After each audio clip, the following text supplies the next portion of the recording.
We go back to the Vatican. The newest Pope, Don't Call Me Prevost Leo, has got a past. Back in the day, he slammed Hollywood for its anti-Christian views, normalizing baby murder, euthanasia, and the Alphabet Club.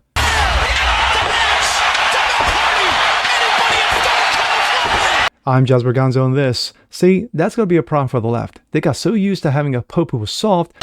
It's true. They're not going to like one with a spine. No! But it's what's next.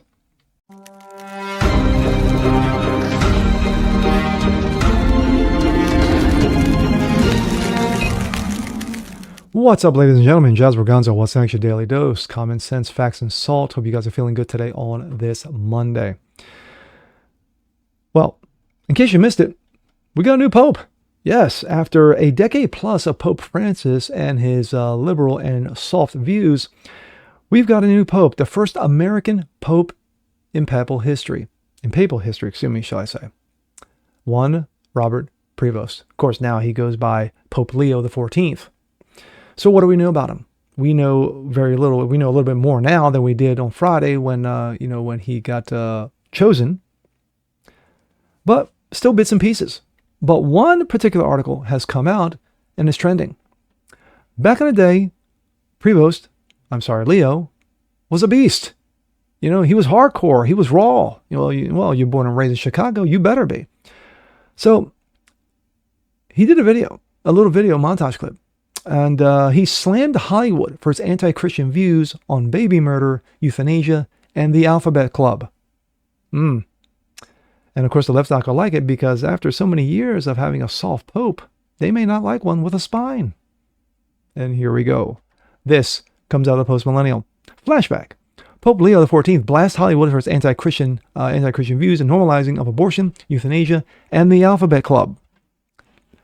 Newly elected Pope Leo XIV previously criticized Hollywood and its Western mass media for promoting anti-Christian views, including its support for abortion, euthanasia, and alphabet lifestyles. In 2012, then Father Robert Prevost voiced concerns about the cultural influence of anti-Christian media in an address to the Synod of Bishops in New Evangelization. Quote, Western mass media is extraordinarily effective in fostering within the general public enormous sympathy for beliefs and practices that are at odds with the gospel. For example, abortion, homosexual lifestyles, euthanasia, etc., he said. He went on to argue that religions often only tolerate when it refrains from challenging prevailing social norms.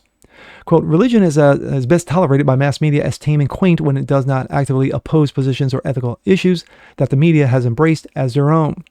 He said, however, when religious voices are raised in opposition to these positions, mass media can target religious labeling as ideological, insensitive in its regard to so-called vital needs of people in the contemporary world. Let's hear a bit.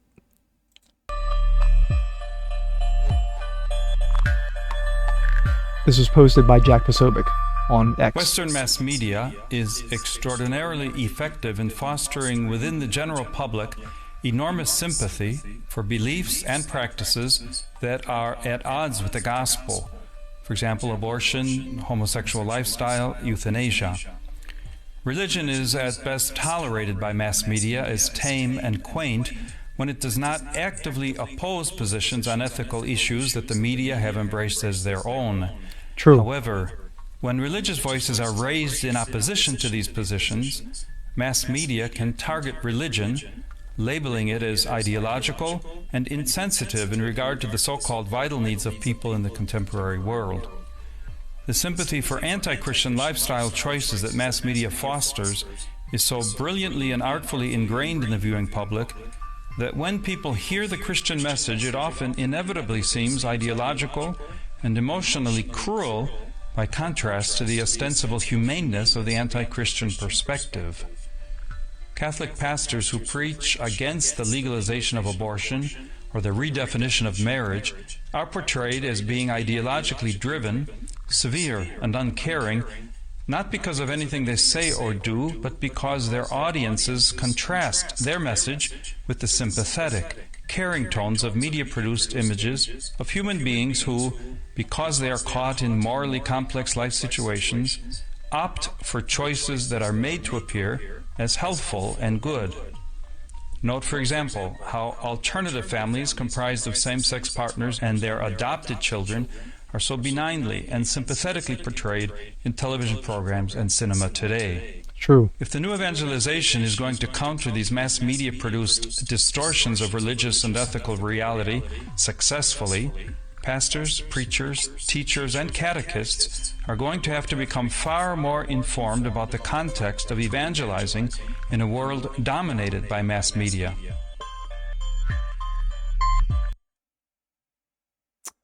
Very well said. You can see that the video was dated back 2012. What has happened in the decades since? Okay, biggest one of them all, Roe v. Wade, no longer exists, burned to the ground. But when it comes to media, media has changed from a decade ago. No longer is the media, well, I won't say no longer, there are some portions of the media who are still pushing nonsensical trash baggery nonsense as the, at the Alphabet Club, pushing for baby murder, euthanasia, and what have you. You still have those little bit of aspects there in legacy media. But when you have podcast after podcast after podcast slamming legacy media for their nonsense, when you have those that we've seen the changing of the guard, if you will, when Donald Trump got reelected again the second time, you saw a swinging of the pendulum. Now you have even the most hardcore of media, like the CNNs, the MSLSDs, and what have you, who are giving more time to conservative views, conservative values, making their points known, and to see a lot of the nonsense that we've seen, especially when it comes to transgenderism, getting smacked to the side. You're a joke, you're a clown, stop acting a fool, go get some help. That is what we're seeing right now. So we're going to see where this goes, because right now we don't know which direction Pope Leo is going to take. We'll know in the coming weeks and months. And with that being said, I'm Jasper Gonzo. This is What's Next. Want to see more like this? Please leave a comment below. Like it, share it, subscribe to it. Hit that notification bell so you guys never miss a thing. Continue spreading the word about the show. Appreciate you guys watching as always, and we'll see you next time. Peace.